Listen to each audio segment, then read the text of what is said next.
Les Hauts de Hurlevent, Émilie Brontë.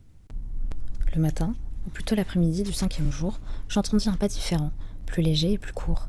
Et cette fois, on entra dans la chambre. C'était Zilla, vêtue de son châle écarlate, un chapeau de soie noire sur la tête et un panier d'osier au bras. « Eh, mon Dieu, Madame Dean !» s'écria-t-elle. « Eh bien, on parle de vous à Gimmerton. J'étais persuadée que vous étiez noyée dans le marais du Cheval Noir, et mademoiselle avec vous. Quand le maître m'a appris que vous étiez retrouvée et que vous avez logé ici, Seigneur, il faut que vous ayez atterri sur une île, pour sûr. Combien de temps êtes-vous resté dans le trou? Est-ce le maître qui vous a sauvé, Madame Dean? Mais vous n'êtes pas trop maigre. Vous n'avez pas trop souffert, n'est-ce pas? Votre maître est un fief et scélérat, mais il répondra de sa conduite. Il n'avait pas besoin d'inventer cette histoire. Tout sera connu. Que voulez-vous dire? L'histoire n'est pas de lui. On en parle dans le village. On raconte que vous vous êtes perdu dans le marais. Quand je suis rentrée, j'ai dit à Earnshaw: « Eh bien, il s'est passé de drôles de choses, monsieur Ayrton, depuis mon départ. C'est bien triste pour cette belle jeune demoiselle et pour cette brave Nelly Dean. » Il m'a regardé d'un air surpris.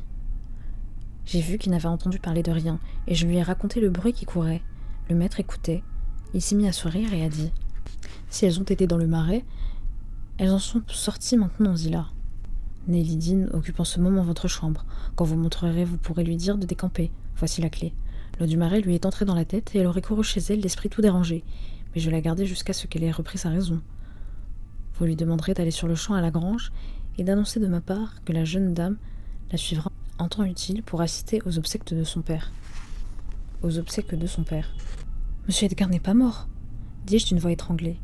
Oh, non, non, rasseyez-vous, ma bonne dame. Vous n'êtes pas bien remise. Il n'est pas mort. Le docteur Kenneth pense qu'il peut vivre encore un jour. Je l'ai rencontré sur la route et je l'ai interrogé. Au lieu de m'asseoir, j'ai saisi mon manteau et mon chapeau et je me hâtais de descendre pendant que le chemin était libre. En entrant dans la salle, je regardais s'il y avait quelqu'un qui pût me donner de nouvelles de Catherine. La pièce était inondée de soleil et la porte ouverte, mais je n'apercevais personne. Comme j'hésitais à partir aussitôt ou à revenir sur mes pas et à chercher ma maîtresse, une légère toux attira mon attention du côté du foyer. Linton était couché sur le banc, tout seul dans la salle, en train de sucer un bâton de sucre candi, et en suivant tous mes mouvements d'un œil apathique. « Où est mademoiselle Catherine ?» demandai-je d'un ton sévère.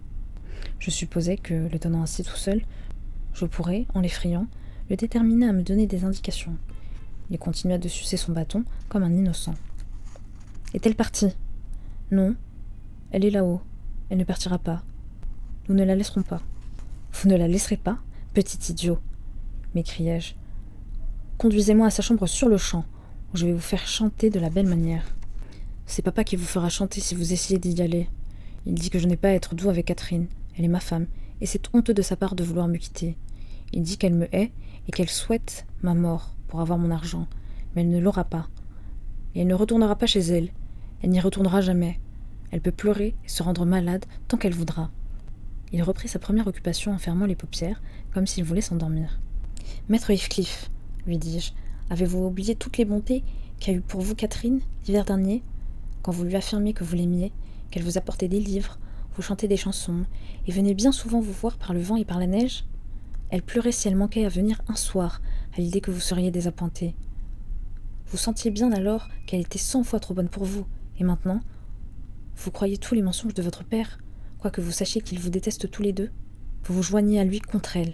Voilà de belles reconnaissances, n'est-ce pas ? Les coins de la bouche de Linton s'abaissèrent, et il retira le sucre candi de ses lèvres. Est-ce par haine pour vous qu'elle est venue à Hurlevent ? Raisonnez vous-même. Quant à votre argent, elle ne sait même pas si vous en aurez jamais. Vous dites qu'elle est malade. Pourtant vous la laissez seule, là-haut, dans une demeure étrangère, vous qui avez éprouvé ce que c'est d'être négligée. Pour vos souffrances propres, vous trouviez de la pitié, et elle en avait aussi. Mais vous n'en avez pas pour la sienne. Je verse des larmes, maître Heathcliff. Vous voyez, moi, une femme d'âge et une simple servante, et vous, après avoir joué l'affection, et quand vous devriez presque l'adorer, vous gardez toutes vos larmes pour vous-même et vous restez là, étendu, bien à l'aise. Ah, vous êtes un sans-cœur et un égoïste. Je ne peux pas rester avec elle, répondit-il d'un ton brusque. J'aime bien rester seul. Elle pleure tant que ce n'est pas supportable. Et elle ne veut pas s'arrêter, même quand je lui dis que je vais appeler mon père. Je l'ai appelé une fois. Il l'a menacé de l'étrangler si elle ne se tenait pas tranquille. Mais elle a recommencé dès qu'il eut quitté la chambre. Et toute la nuit elle a gémi et s'est lamentée, malgré les cris que me faisait pousser la contrariété que j'éprouverais de ne pouvoir dormir. Monsieur Heathcliff était-il sorti demandai-je, voyant que cette misérable créature était incapable de sympathie pour les tortures morales de sa cousine.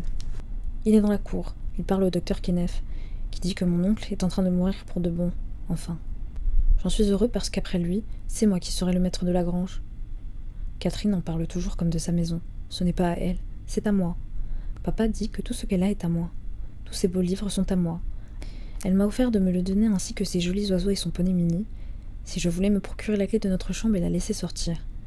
Mais je lui ai répondu qu'elle n'avait rien à donner, que tout était à moi. Alors, elle s'est mise à pleurer, a pris à son cou une miniature et m'a dit qu'elle me la donnerait.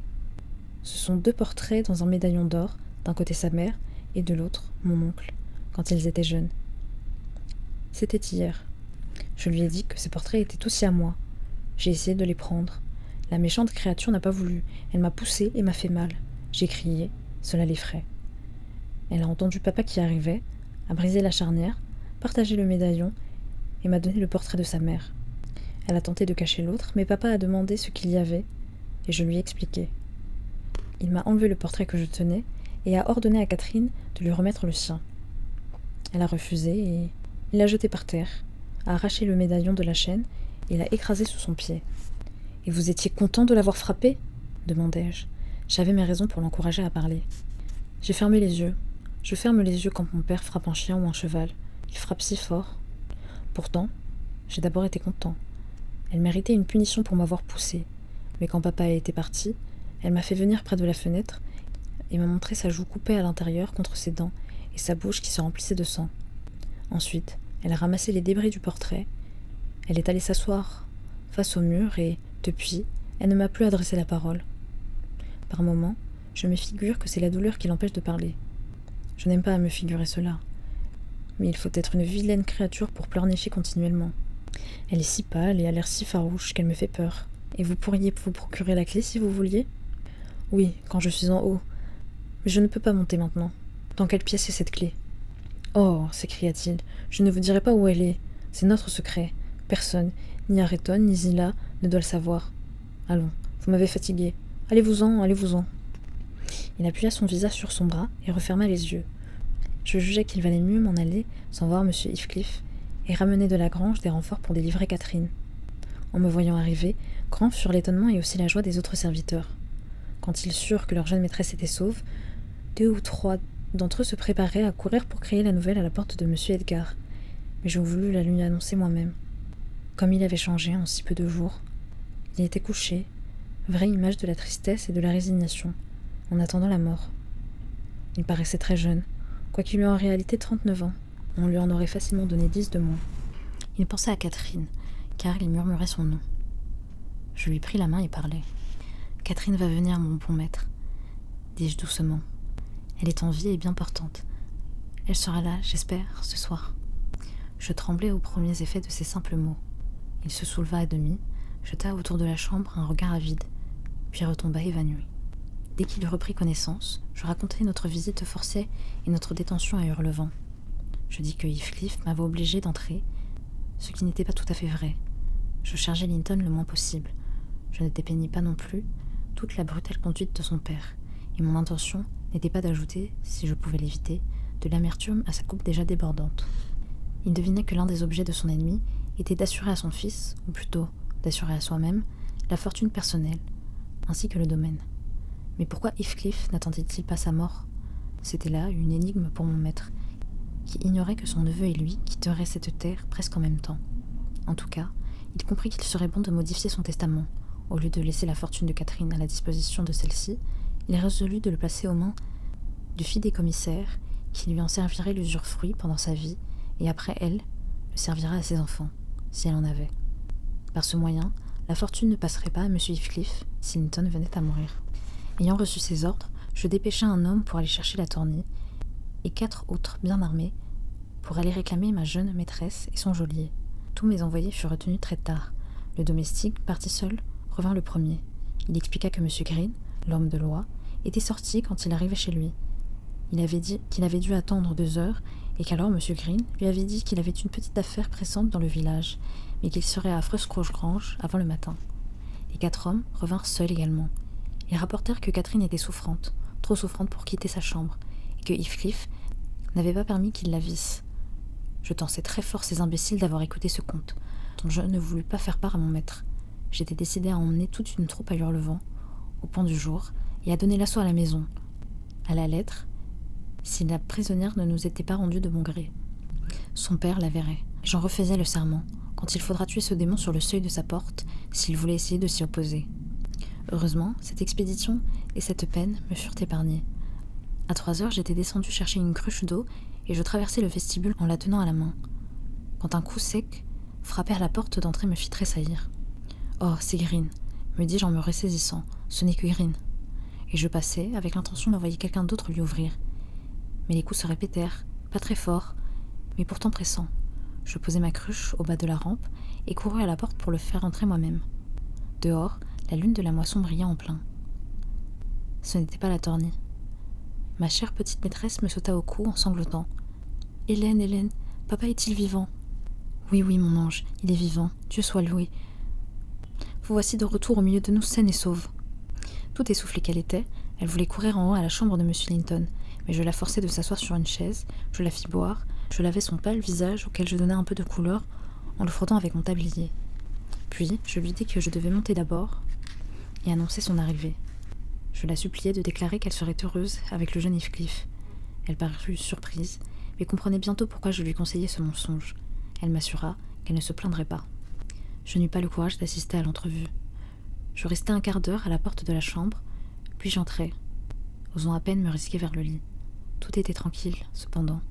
Le désespoir de Catherine était aussi silencieux que la joie de son père. Elle le soutenait avec un calme apparent, et il tenait fixé sur les traits de sa fille ses yeux levés, qui semblaient dilatés par l'extase. Il mourut dans la béatitude, monsieur Lockwood, oui, dans la béatitude.